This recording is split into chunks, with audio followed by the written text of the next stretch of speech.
परमेश्वर के दैनिक वचन। जो प्रगति के लिए प्रयास नहीं करते हैं, वे हमेशा चाहते हैं कि दूसरे भी उन्हीं की तरह नकारात्मक और अकर्मण्य बने। जो सत्य का अभ्यास नहीं करते हैं, वे उनसे ईर्ष्या रखते हैं जो सत्य का अभ्यास करते हैं, और वे हमेशा ऐसे लोगों के साथ विश्वासघात करना चाहते हैं जो नासमझ हैं और जिनमें विवेक की कमी है। जिन बातों को ये उगलते हैं, वे तेरे पतन का, गर्त में गिरने का, तुझ में असामान्य परिस्थिति पैदा होने का और तुझे अंधकार से भरने का कारण बनती हैं। वे तुझे देह में आनंद लेने और तेरा अपने आप में आसक्त होने का कारण बनती हैं। जो सत्य से प्रेम नहीं करते हैं, जो परमेश्वर के साथ सदैव लापरवाही से व्यवहार करते हैं, वे आत्मबोध से शून्य होते हैं। ऐसे लोगों का स्वभाव लोगों को पाप करने और परमेश्वर की अवहेलना के लिए फुसलाता है।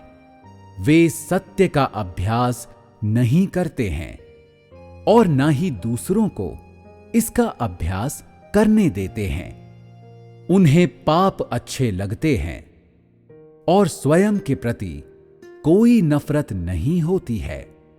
वे स्वयं को नहीं जानते हैं और वे दूसरों को भी स्वयं को जानने से रोकते हैं। वे दूसरों को सत्य की लालसा करने से रोकते हैं। जिनके साथ वे विश्वासघात करते हैं, वे प्रकाश को नहीं देख सकते हैं और अंधेरों में पड़ जाते हैं। स्वयं को नहीं जानते हैं और सत्य के बारे में अस्पष्ट रहते हैं तथा परमेश्वर से उनकी दूरी बढ़ती चली जाती है। वे सत्य का अभ्यास नहीं करते हैं और वे दूसरों को भी सत्य का अभ्यास करने से रोकते हैं और उन सभी मूर्खों को अपने सामने लाते हैं। बजाय ये कहने के कि वे परमेश्वर में विश्वास करते हैं, ये कहना अधिक उपयुक्त होगा कि वे अपने पूर्वजों में विश्वास करते हैं, या कि वे जिसमें विश्वास करते हैं वे उनकी प्रतिमाएं हैं। उन लोगों के लिए जो परमेश्वर का अनुसरण करने का दावा करते हैं, अपनी आंखें खोलना और इस बात को ध्यान से देखना सर्वोत्तम रहेगा कि दरअसल वे किसमें विश्वास करते हैं। क्या ये वास्तव में परमेश्वर है जिस पर तू विश्वास करता है, या शैतान है?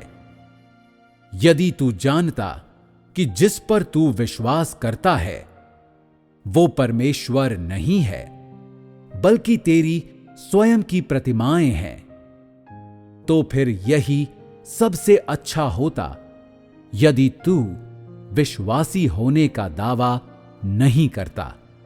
यदि तुझे वास्तव में नहीं पता कि तू किस में विश्वास करता है, तो फिर से यही सबसे अच्छा होता यदि तू विश्वासी होने का दावा नहीं करता। वैसा कहना कि तू विश्वासी था ईश निंदा होगी। तुझसे कोई जबरदस्ती नहीं कर रहा कि तू परमेश्वर में विश्वास कर। मत कहो कि तुम लोग मुझ में विश्वास करते हो। मैं ऐसी बहुत सी बातें बहुत पहले बहुत सुन चुका हूं और इसे दोबारा सुनने की इच्छा नहीं है, क्योंकि तुम जिनमें विश्वास करते हो वे तुम लोगों के मन की प्रतिमाएं और तुम लोगों के बीच स्थानीय गुंडे हैं। जो लोग सत्य को सुनकर अपनी गर्दन ना में हिलाते हैं, जो मौत की बातें सुनकर अत्यधिक मुस्कुराते हैं, वे शैतान की संतान हैं और नष्ट कर दी जाने वाली वस्तुएं हैं। ऐसे कई लोग कलीसिया में मौजूद हैं जिनमें कोई विवेक नहीं है, और जब कुछ कपटपूर्ण घटित होता है तो वे शैतान के पक्ष में जा खड़े होते हैं। जब उन्हें शैतान का अनुचर कहा जाता है तो उन्हें लगता है कि उनके साथ अन्याय हुआ है, और कोई कह सकता है कि उनमें विवेक नहीं है, लेकिन वे हमेशा उस पक्ष में खड़े होते हैं जहां सत्य नहीं होता है। ऐसा एक भी महत्वपूर्ण समय नहीं हुआ है जब वे सत्य के पक्ष में खड़े हुए हों।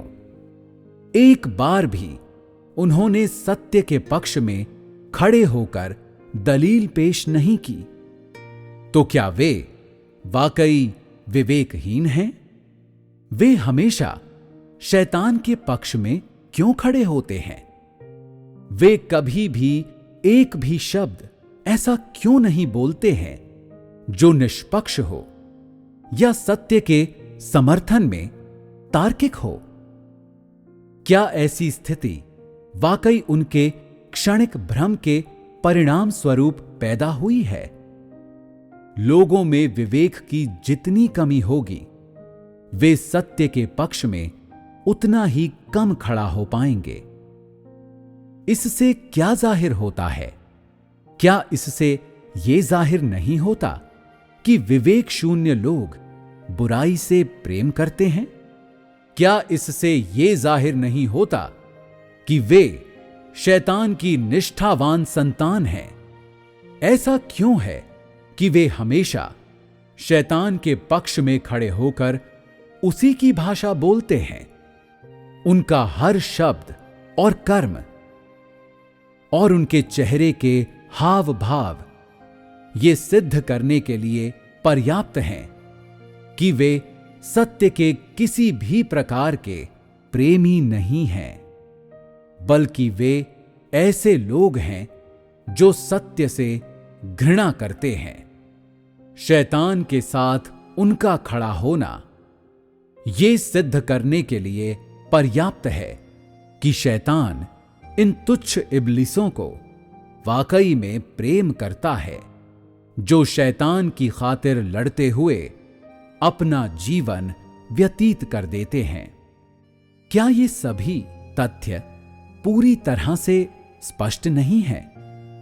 यदि तू वाकई ऐसा व्यक्ति है जो सत्य से प्रेम करता है, तो फिर तेरे मन में ऐसे लोगों के लिए सम्मान क्यों नहीं हो सकता है जो सत्य का अभ्यास करते हैं? तो फिर तू तुरंत ऐसे लोगों का अनुसरण क्यों करता है जो उनकी अभिव्यक्ति बदलने के क्षण भर में ही सत्य का अभ्यास नहीं करते हैं? यह किस प्रकार की समस्या है? मुझे परवाह नहीं कि तुझ में विवेक है या नहीं। मुझे परवाह नहीं कि तूने कितनी बड़ी कीमत चुकाई है। मुझे परवाह नहीं कि तेरी शक्तियां कितनी बड़ी हैं, और ना ही मुझे इस बात की परवाह है कि तू एक स्थानीय गुंडा है या कोई ध्वजधारी अगुवा है। यदि तेरी शक्तियां अधिक हैं तो वो शैतान की ताकत की मदद से हैं।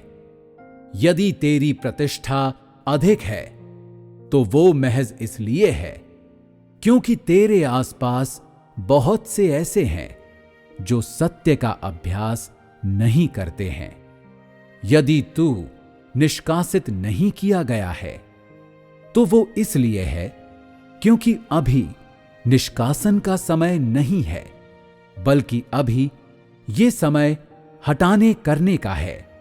तुझे निष्कासित करने की कोई जल्दी नहीं है।